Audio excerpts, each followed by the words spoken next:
Nous étions très sensibles à la solidarité de tous nos amis qui sont venus nombreux manifester avec nous dimanche, et avec la délégation française qui était présidée par le président François Hollande. Nous comptons beaucoup sur nos amis français, pour toutes les raisons que chacun peut évoquer, l'histoire, l'actualité aussi, et peut-être l'avenir. Nous pensons surtout à l'avenir. Il faut que le peuple soit le témoin de son temps.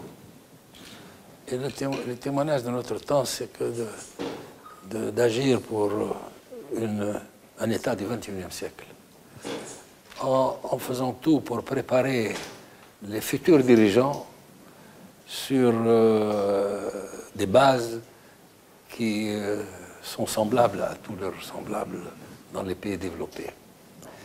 Nous avons du retard sur les pays développés, pas tous d'ailleurs, mais nous avons la volonté de rattraper ce retard. Ce n'est pas une tâche facile, mais nous avons la volonté d'y aller, et nous pensons surtout à préparer cette jeunesse pour leur donner un enseignement qui soit adéquat à la tâche qui les attend. Aujourd'hui, notre gros problème, c'est donner du travail aux gens qui ont des diplômes supérieurs. Nous avons 620 000 chômeurs, et parmi eux, 250 000 qui ont des diplômes supérieurs qui ne trouvent pas de travail. Voilà tout le chemin parcouru, mais voilà aussi les défis de l'avenir. Donc, d'abord, nous devons réformer notre enseignement, parce que l'enseignement que nous avons eu a rempli son devoir, mais maintenant les choses sont dépassées. Il y a la technologie moderne. Nous allons mettre au point un programme pour justement l'enseignement supérieur, les gens du 3e cycle. Il faut que nous puissions leur garantir d'aller dans les universités les plus avancées. Nous avons déjà 400 universitaires de ce cycle-là qui sont en Amérique. Peut-être que si, à l'occasion de notre visite en France, on puisse aussi dégager quelque chose comme ça, ça dépend de la volonté de chaque pays. Nous nous sommes tous sentis tunisiens quand vous avez été frappés par les attaques terroristes. Et vous l'avez dit, la Tunisie et la France, c'est des destins liés. C'est ce que nous ressentons tous. Et aujourd'hui, nous voulions marquer notre solidarité avec le peuple tunisien, mais plus que ça, nous voulions faire cette visite de touristes officiels, parce que c'est ça ce que nous sommes aujourd'hui. Nous sommes des touristes officiels pour dire aux Français, continuez à venir alimenter l'activité touristique tunisienne.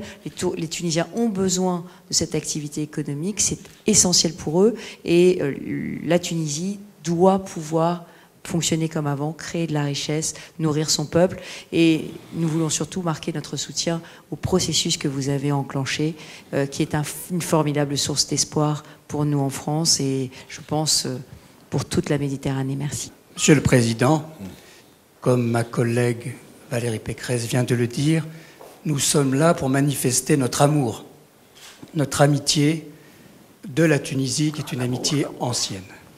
Et les mots amour sont des mots peu utilisés en politique, mais je crois qu'aujourd'hui, ceux et celles qui sont là ressentent ce mot et ce sentiment. Moi, comme élu de Paris, de la ville de Paris, et ancien adjoint d'un maire un peu tunisien de Paris, beaucoup tunisien. Très tunisien de Paris. Il est même bizertin. Et il est bizertin, alors il n'est pas tunisois, donc on pourrait lui reprocher. En tout cas, vous dire que, et en présence de Frédéric Mitterrand, qui est un immense ami, en effet, de la Tunisie, nous tous ici, quelles que soient nos sensibilités politiques, nous ne sommes pas là pour parler de nous-mêmes et pour vous dire que nous aimons votre pays. Je le disais tout à l'heure à la ministre du Tourisme et de l'Artisanat, il faut soutenir la jeunesse. J'étais récemment donc aux Dunes électroniques, manifestation, 4000 jeunes étaient entre Tozeur et Nefta, et on comprenait qu'ils attendaient beaucoup de l'Europe et beaucoup de la France. Donc ne décevons pas la promesse et tenons en effet, espérons que le fruit tiendra la promesse de la fleur et que le printemps arabe, le printemps tunisien, durera très longtemps et que le printemps sera la seule saison de votre pays.